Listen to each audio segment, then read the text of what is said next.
La ville de Saint-Paul-et-Dax avec Kevin Lossu vous présente les rendez-vous du patrimoine. Une archive, un bâtiment, un fait remarquable de la commune. On vous dit tout, on vous raconte tout. Bonjour à toutes et à tous et bienvenue pour un nouveau numéro des rendez-vous du patrimoine Saint-Paulois avec toujours Kevin Lossu. Bonjour Kevin. Bonjour. Et nous accueillons aujourd'hui alors une nouvelle fois Christine Morat. Bonjour Christine. Bonjour à tout le monde. Merci de nous avoir rejoints et on va avec vous deux aujourd'hui plonger dans la vie industrielle de Saint-Paul et de Dax entre le 18e et le 19e siècle et nous allons parler des tanneries royales, de la tannerie royale du Sablard. Alors déjà Christine, est-ce que vous pouvez nous définir ce qu'est une tannerie ? Une tannerie, la tannerie, c'est l'industrie qui transforme les peaux d'animaux, les peaux brutes, en peaux tannées pour en faire tout un tas de produits, des sacs, des selles de chevaux, des ceintures, enfin tous les produits. Donc les peaux arrivent brutes. Et dans la tannerie, après différents, je n'arrive pas à trouver les mots, elles sont transformées. Il faut enlever le poil du côté fleur. Il faut enlever dessous les restes de viande. Ensuite, elles sont mises à tremper dans des fosses à temps. Le temps étant l'écorce de chêne qui est broyée dans des moulins à temps. Elles y restaient un an ou plus. Elles étaient tournées et retournées. Et ensuite, elles étaient de nouveau lavées. C'est pour ça que les tanneries doivent être obligatoirement au bord d'un fleuve, parce qu'elles nécessitent une grande quantité d'eau. Et il y avait beaucoup de tanneries avant la tannerie royale à Dax, enfin, c'était à Saint-Paul à l'époque. Alors justement, on va en parler, on va faire un peu d'histoire, vous allez nous rappeler justement le contexte historique en fait, de cette tannerie royale du Sablard. Donc nous sommes au milieu du XVIIIe siècle et à cette époque, il faut bien dire que le Sablard était Saint-Paulois, Dax n'avait pas encore piqué. La limite de Dax et Saint-Paul était l'Adour. Donc depuis Castelcrabe jusqu'à l'entrée de Metz, tout était Saint-Paul. Et c'est 100 ans plus tard, en 1861, que Dax annexera le Sablard suite à l'arrivée du chemin de fer. Poussé par Napoléon III. Oui, c'était Napoléon III qui a signé le dernier décret au bout de 10 ans de bisbille entre le maire de Saint-Paul et le maire de Dax. Mais finalement, c'était gare de Dax, donc le Sablard était dacquois. On sent l'émotion. Alors Kevin, est-ce que vous pouvez nous parler de la localisation justement de cette tannerie royale du Sablard ? Alors, le quartier du Sablard, il faut se remettre dans le contexte du XVIIIe siècle, c'est le quartier marchand. Il est situé au bord de l'eau et il est principalement actif de par la batellerie et tout le commerce fluvial. On a au Bas-Sablard toutes les maisons de marchands qui sont groupées autour de l'actuelle place Joffre. Et de l'autre côté, en direction de l'Est, actuellement donc rue de la Tannerie, on avait tout un ensemble de bâtiments très anciens qui s'étaient développés en fait sur la partie qui était la plus haute. Car ce qu'il faut rappeler, c'est qu'à cette époque-là, le Sablard n'était pas protégé, il n'y avait pas de digue. Donc chaque fois qu'il y avait une crue de l'Adour, l'entièreté du quartier se retrouvait noyée. L'Adour passait par derrière, aujourd'hui c'est l'avenue Georges Chollet, l'avenue Saint-Vincent-de-Paul.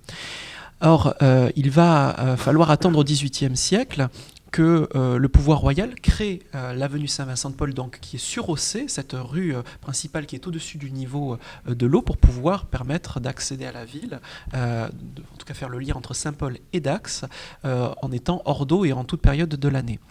Donc le site dont on parle, la tannerie, se trouve vraiment dans la partie extrême de ce monticule qui est au-dessus du niveau des eaux, dans ce qu'on appelle un éperon barré, qui est une sorte de colline qui borde le fleuve. C'est un tout petit espace et donc il y a une densité d'habitation importante. On a tout d'abord la maison Bordal-la-Battute qui est une très très vieille maison qui donne sur l'Adour. Juxtaposée à côté d'elle, on a l'hôpital Saint-Esprit qui a été fondé en 1220.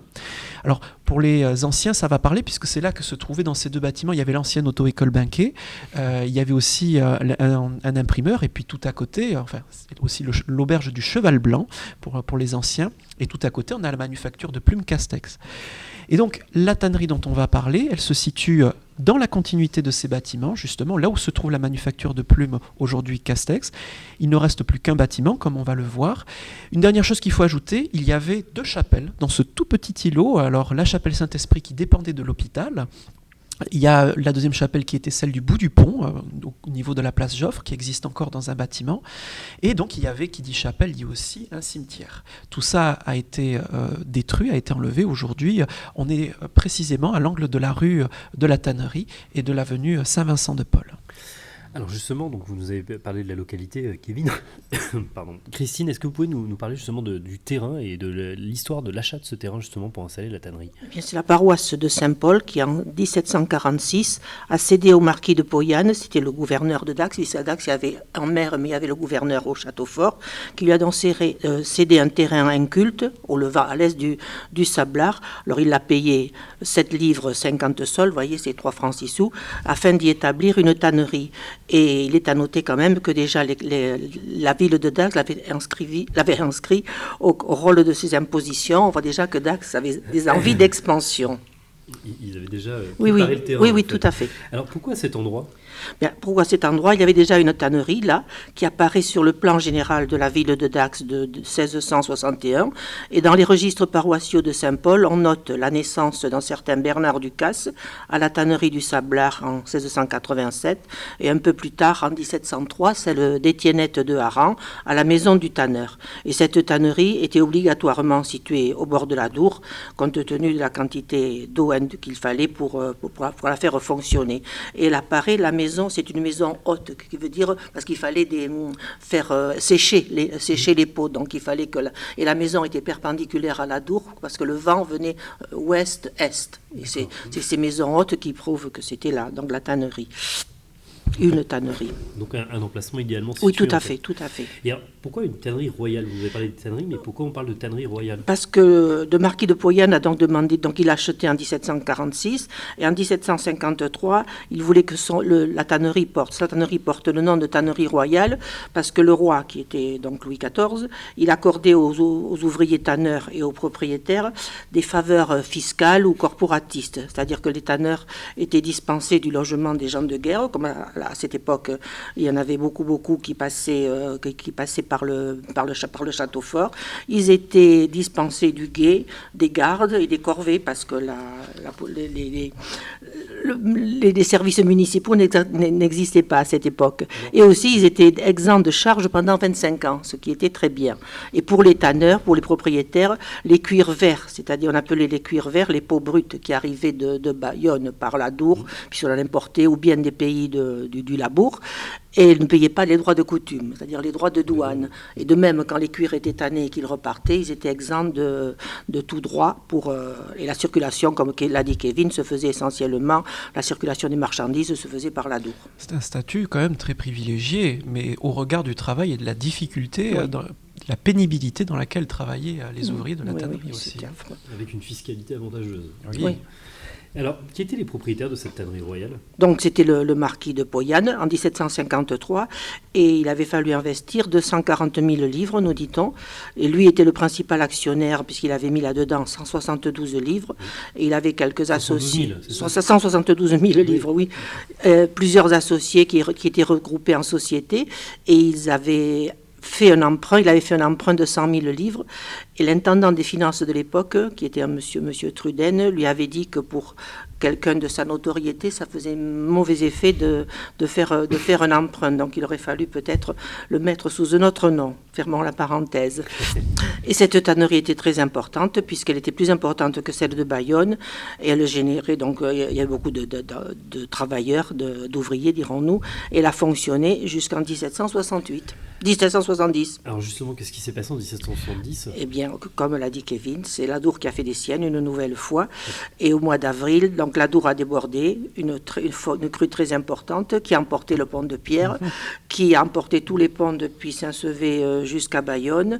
Et à Dax, enfin au Sablard, au Bas-Sablard, comme on l'appelle, les maisons étaient inondées jusqu'au premier étage. Les 2 chaussées sont crevées, on ne peut plus accéder à Dax. Et le maire de Dax, qui était Monsieur de Borda, puisqu'ils ont été maires, il y en a eu 7 de Borda, maire de Dax, il avait écrit au Parlement de Bordeaux pour leur expliquer, pour leur demander de l'aide, parce qu'il leur dit que la tannerie est très endommagée, que les outils sont perdus, les cuirs sont gâtés, le quai permettant l'accès à la tannerie est détruit. Les maisons aux alentours, certaines sont fissurées, d'autres sont en plus mauvais état encore, fort abîmées, et la tannerie n'a pu reprendre son activité. Aussi, la société propriétaire s'est trouvée dans une drôle de situation, puisqu'elle ne pouvait pas rembourser l'emprunt, et la tannerie a été mise en vente. Alors, je crois que Kevin avait une précision à apporter.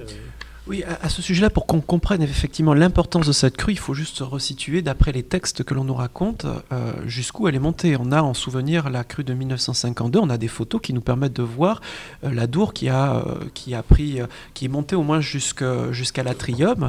Là, la crue de 1770, l'eau est montée jusqu'à la cathédrale de Dax. Donc pour donner une idée de l'immensité effectivement des dégâts qui ont pu être engendrés, je pense qu'on réalise justement l'état dans lequel devait se trouver la tannerie et donc tout le sablard qui a été ravagé à la suite de ce dramatique épisode. À ce sujet, il me semble qu'à la cathédrale, on disait que l'eau était montée jusqu'au tabernacle. Oui, tout à fait. Donc on voit qu'il y avait de l'eau. Alors, Christine, vous étiez en train de nous parler de la mise en vente de la La mise en tannerie. vente, oui. Donc, elle a été mise en vente à Dax, à Bordeaux, à Bayonne et à Pau.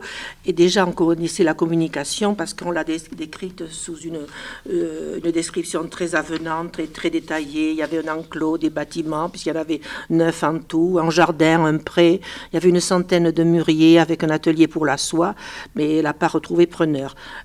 Il disait aussi qu'il fallait s'adresser à un certain monsieur Domecq qui expliquerait pourquoi elle avait arrêté de fonctionner. Ils avaient oublié de dire qu'elle était complètement détruite, mais elle n'a pas trouvé de repreneur. Et à l'époque, l'état de catastrophe naturelle n'existait pas. Tout à fait. Aider, effectivement, tout à fait. les propriétaires. Alors, qu'est devenue la tannerie, justement, Eh bien, donc, cette vente comme je l'ai dit, oui, mise en vente. Ouais. Donc, aucune activité, aucune rentrée d'argent, et les associés ont proposé au marquis de Pauillanes, puisque c'était lui le plus argenté de l'histoire, de la racheter.